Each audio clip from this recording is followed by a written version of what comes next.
Hi. Um, my name is Chantel. I am also known as Shy Little Pixie on Instagram and Facebook. I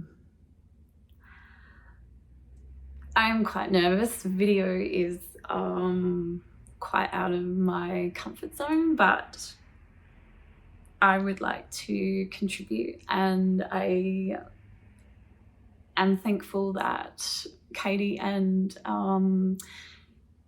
Yellow Ladybugs are always so willing to let me contribute in the way that I'm most comfortable with.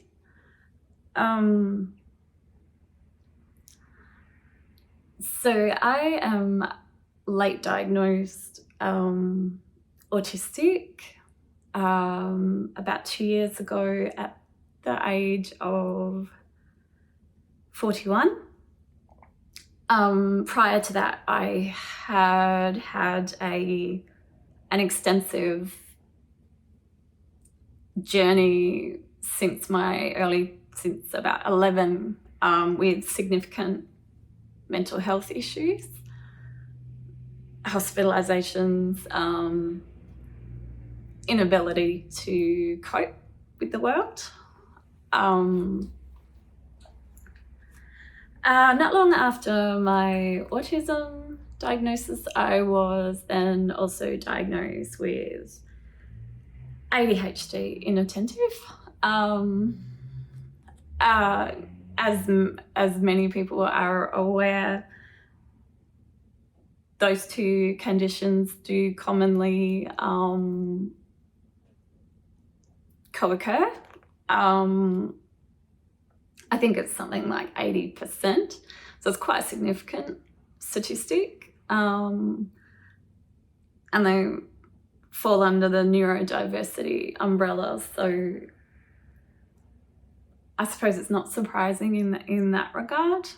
I find it quite difficult to differentiate between what is autism and what is ADHD for me personally. The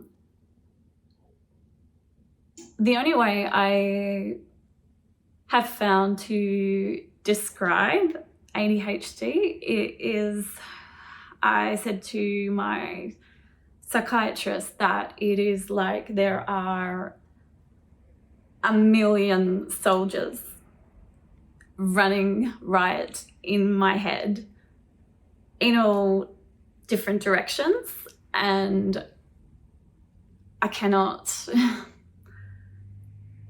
encourage them to go in one line, or they all seem to be fighting for my attention, and I cannot prioritize which one is the most important. And basically living like this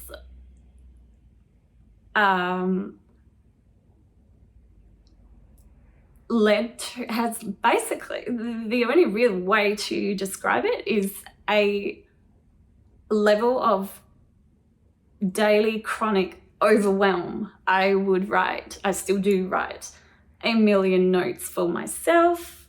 I procrastinate on all of them. I seem to possibly cross one thing off and add 3 more on. I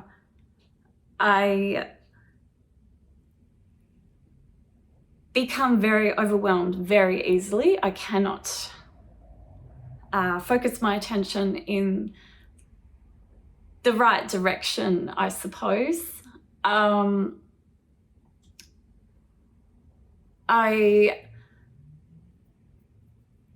It basically has led to a chronic feeling of despondency and failure, on top of my social differences and things, sensory overload and things that result from being autistic.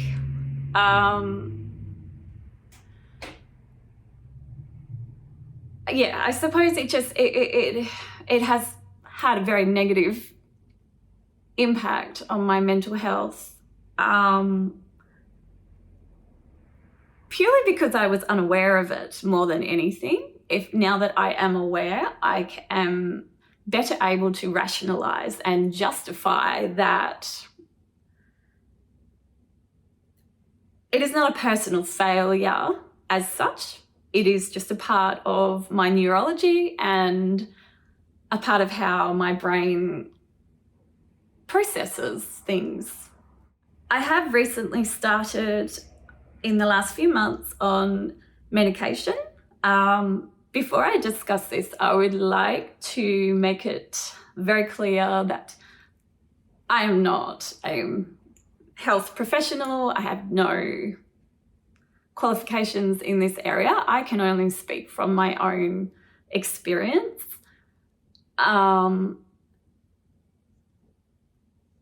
The journey has not been an easy one with medication, and from a mental health perspective, because this is my area of expertise, I suppose, the one thing I would really like to emphasize is the importance for those of us who do struggle with anxiety and depression on a general level, like regardless of ADHD, underlying. I personally believe it is very important to make sure you are in a stable place mentally, that you are on an antidepressant if that is what helps you, and that you are prepared to navigate a bit of a roller coaster journey as you start stimulant medication. I cannot speak for everyone. There may be some who are perfectly fine, but myself, having tried the short acting and the long acting, I personally was very susceptible to what they call the crash, when your medication wears off. And to the point where it was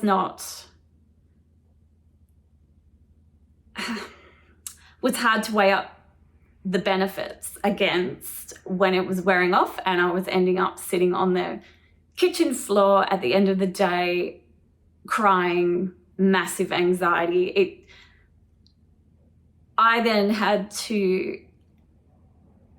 It scared me off for a very long time. I now have a different psychiatrist who has very gently led me through the process of trying again.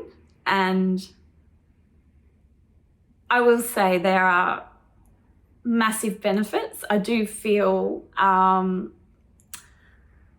the very first dose I ever took, I basically burst into tears and text my mum, and I said, my brain is quiet for the first time in my life. It is quiet. It was so surreal to me. I did not know that was possible. I do think it improves my clarity, and perhaps I do also feel, for me personally, I do not want to make this a blanket statement because everyone is different, but it has reduced my anxiety. That is the most surprising effect for me, is that it really has had a significant benefit, not on my social anxiety, because that is just who I am. I will always struggle in that regard, but on the level that my overwhelm, I can now rationalize. I am better at prioritizing and being more productive, I suppose, in the daily things like simply hanging out the washing instead of getting halfway through and then walking inside, realizing I needed to do something else and forgetting to hang out the rest of the washing, for instance.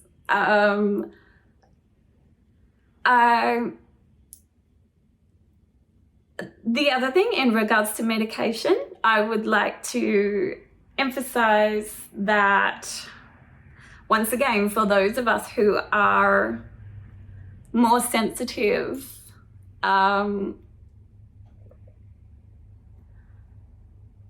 professionals will say you can have medication holidays, take a day off here or there.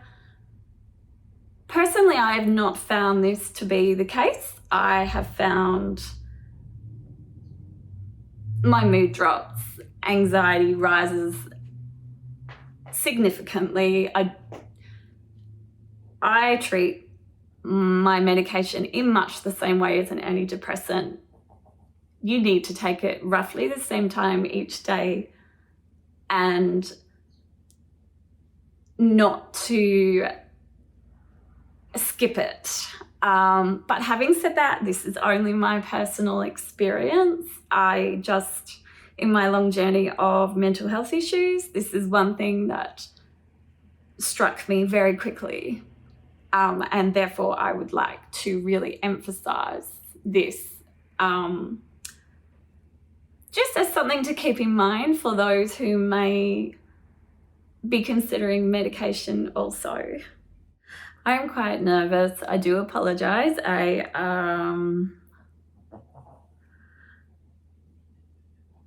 do find this hard, and that possibly is a good way to introduce rejection sensitivity dysphoria. This is something I have always struggled with. I put it down to shyness and then social anxiety, and only in the last year or two have I discovered that it is actually a lot of it, not all of it, some of it. It is actually what rejection sensitivity dysphoria resonates with me. I have always had a very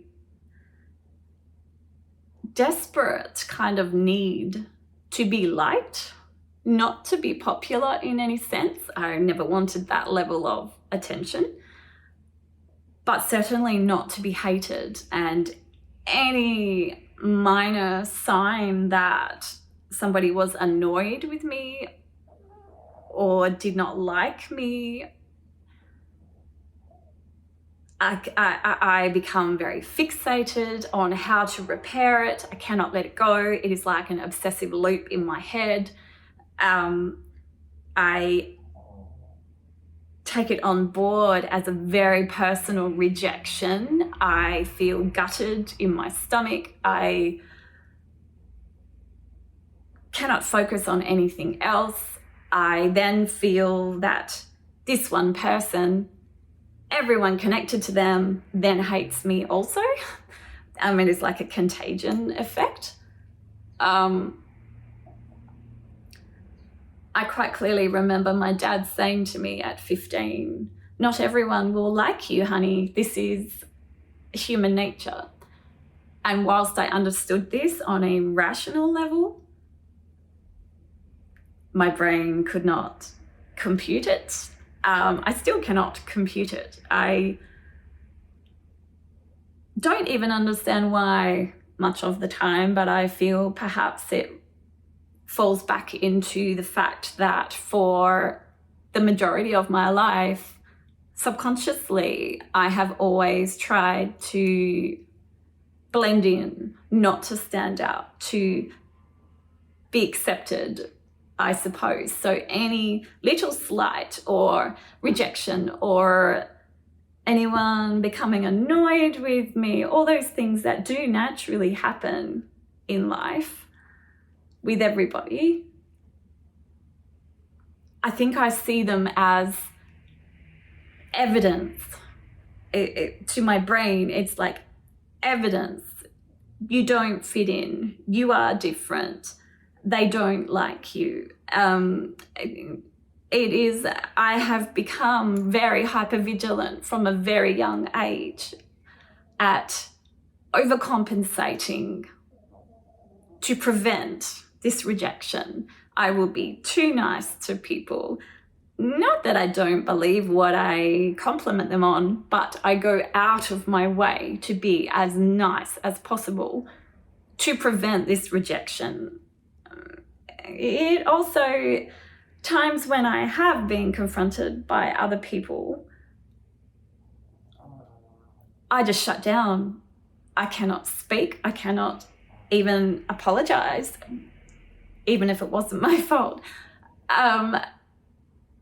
I purely shut down. I cannot verbalize. I tend to freeze only when it is after and the person has left.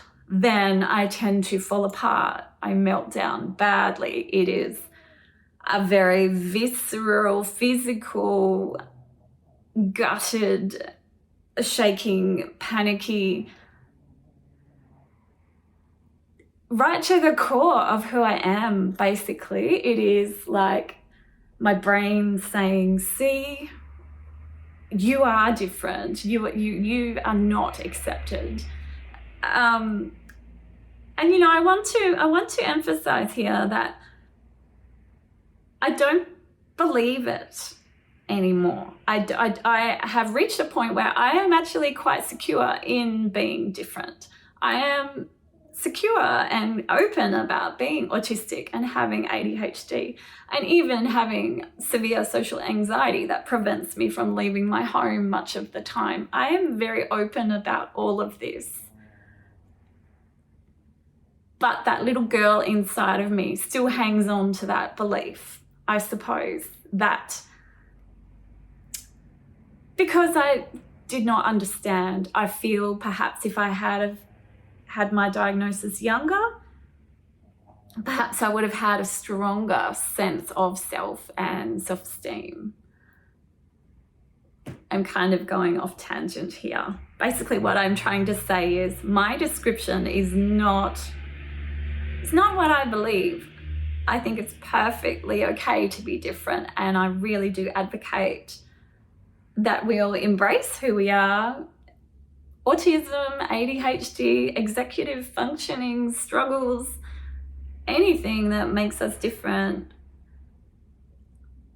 is not a bad thing. They may add complexity, but they are not, it's not something to ever be ashamed of or embarrassed. It's just a different neurology. It is something that I hope we can all reach a point within society that we are on the same level and we can celebrate who we are.